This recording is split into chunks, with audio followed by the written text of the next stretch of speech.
City Gurugram के बादशाहपुर विधानसभा में पन्ना प्रमुख कार्यक्रम का आयोजन किया गया। इस कार्यक्रम का आयोजन हरियाणा भाजपा के प्रदेश मंत्री मनीष यादव द्वारा करवाया गया था, जिसमें भाजपा के प्रदेश अध्यक्ष ओपी धनखड़ मुख्य अतिथि के रूप में शिरकत करने पहुंचे थे। मनीष यादव और बादशाहपुर विधानसभा के लोगों ने ओपी धनखड़ का फूल मालाओं के साथ जोरदार स्वागत किया, तो वहीं मनीष यादव ने ओपी धनखड़ को पगड़ी पहनाकर गदा भेंट की और बड़ी माला से ओपी धनखड़ का स्वागत किया। मंच को संबोधित करते हुए ओपी धनखड़ ने कहा कि गुरुग्राम में रविवार को हुई इतनी बारिश के बावजूद भी यहां हजारों की संख्या में लोग इकट्ठा हुए हैं। इस भीड़ के सामने इंद्रदेव भी हार मान गए हैं। वहीं उन्होंने प्रधानमंत्री नरेंद्र मोदी और मुख्यमंत्री मनोहर लाल खट्टर की तारीफ करते हुए कहा कि आज देश और प्रदेश दोनों ही आगे बढ़ रहे हैं। हम यही चाहते थे कि कश्मीर से धारा 370 हटे और राम मंदिर बने, दोनों ही सपना पूरा हो गया है। वहीं कांग्रेस पर निशाना साधते हुए कहा कि 370 कांग्रेस की देन थी। रामलला टेंट में बैठते थे, बाबरी मस्जिद में बैठते थे, लेकिन अब मंदिर बन रहा है। इसके अलावा ओपी धनखड़ ने कहा कि कांग्रेस आज कहती है कि चाइना भारत में घुस गया है। कांग्रेस भूल गई है कि यहाँ नरेंद्र मोदी है। अब तो अमेरिका से ड्रोन आने वाला है। बादशाहपुर में बैठकर ड्रोन उड़ाकर सब कुछ किया जा सकता है। उस समय धारा 370 के लिए लड़ने गए और जब अपने समय में अपनी सरकार में धारा 370 को टूटते हुए देखा तो उसका जो आनंद है, जिसको कहते हैं मराठी में याची देही याची डोला, तो उस आनंद को आप महसूस कर सकते हैं। यही समय था जब राम मंदिर का आंदोलन चल रहा था, गांव गांव घूम रहे थे, ₹1.25 रुपया दे दे मैया रामलला के नाम का।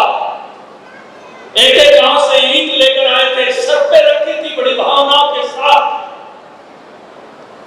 और 2 बार गए थे अयोध्या। रामलला हम आएंगे, मंदिर वहीं बनाएंगे, सौगंध राम की खाते हैं और मंदिर वहीं बनाएंगे। कांग्रेसी कहते थे मंदिर बनाएंगे, कह तो कहे लेकिन तारीख नहीं बताएंगे। अब तो दीपेंद्र के दर्शन कराया पढ़ते पढ़ते के। भगवान रामलला को टेंट में किसने बैठाए रखा? पार्टी का नाम तो बता दो, जोर से बोलो। बाबरी मस्जिद में किसने बैठाए रखा? राम मंदिर के फैसले पर सुप्रीम कोर्ट में 21 वकील उसके खिलाफ कौन सी पार्टी ने खड़े किए? याद रखना, बोलने जाना, ये कांग्रेसी बड़े मायावी हैं। अब ये राम की फोटो शर्ट पर दर दर के चल सकते हैं। धारा 370 कौन सी पार्टी लगाई? जोर से बोलो, कौन सी पार्टी वाले कह रहे थे ये टूट नहीं सकती, और ऐसे टूटी जैसे बादशाह उनकी रामलीला में सितारा धनुष टूट गया। 62 में चीन को भारत की जमीन कौन सी पार्टी ने दी? याद रखना, बोल नहीं जाना। आज ये कहते हैं कि चाइना के साथ हमारी सीमा है, चाइना घुस गया। अरे भाई, ये राजीव गांधी नहीं है, तुम्हारे पापा ने कहा था मैक लाइन मोटी पेंसिल से खींची गई है, यहाँ 1-1 इंच का पता चलता है, और कोई घुस जाए तो लठिया के बाहर धकेलते हैं। वीडियो भी आ जाता है, लठिया के बाहर धकेलते हैं। और अब तो मोदी अमेरिका से शिकारी ड्रोन ले आया, 2000 किलोमीटर तक बादशाहपुर में बैठकर भी चलाया जा सकता है। पायलट बैठने की जरूरत नहीं है, नंबरदार यहीं से चल सकते हैं।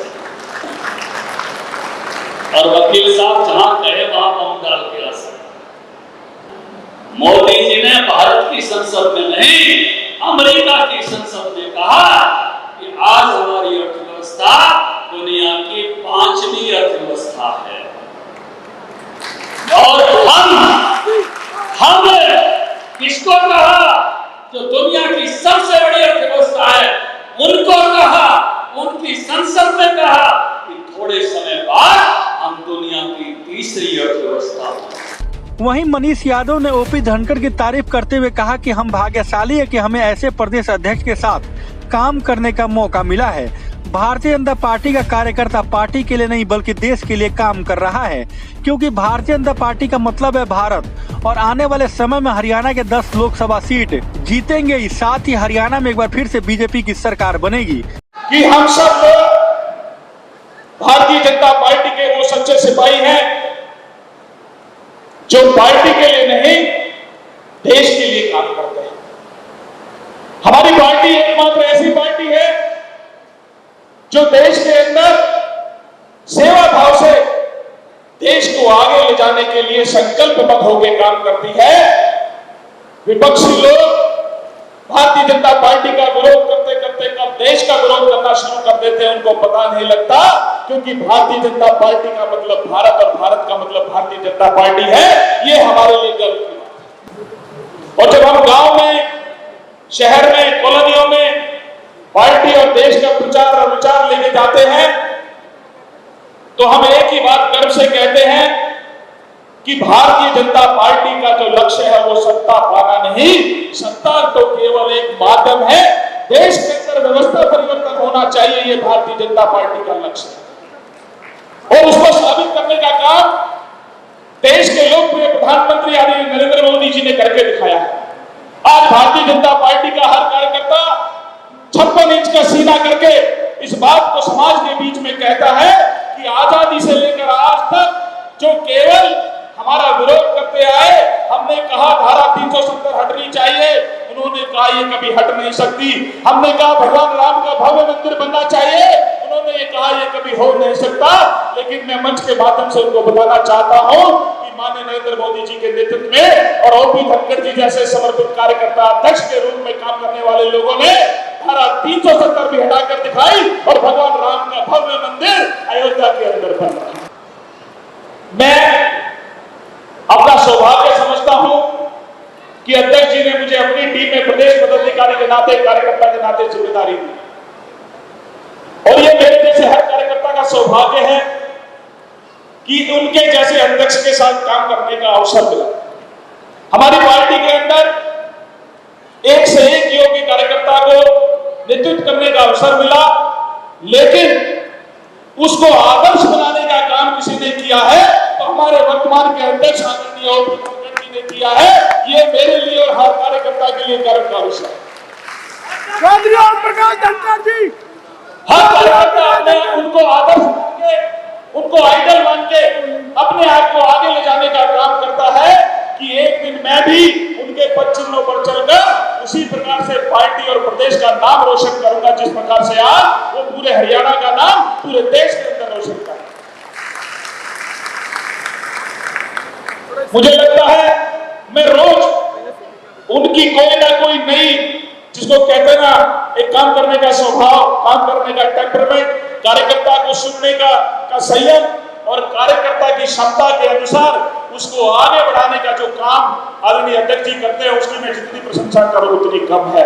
और मैं इस मंच के माध्यम से गर्व के साथ ये कहता हूं कि दुनिया की सबसे बड़ी पार्टी और उस पार्टी के हरियाणा के अध्यक्ष आदरणीय ओम प्रकाश धनखड़ जी ने आज हरियाणा के कोने कोने से, पंचकुला से लेकर पलवल तक और सिरसा से लेकर महेंद्रगढ़ तक हरियाणा का कोई ऐसा कोना नहीं होगा जहां भारतीय जनता पार्टी का कार्यकर्ता हो और उसको काम ना मिला। आपको बता दें कि भारतीय जनता पार्टी द्वारा राज्य में पन्ना सम्मेलन कार्यक्रम का आयोजन किया जा रहा है। रविवार को बासापुर विधानसभा क्षेत्र में मनीष यादव द्वारा पन्ना सम्मेलन कार्यक्रम का आयोजन किया गया था, जिसमें हजारों की संख्या में लोगों ने भाग लिया था।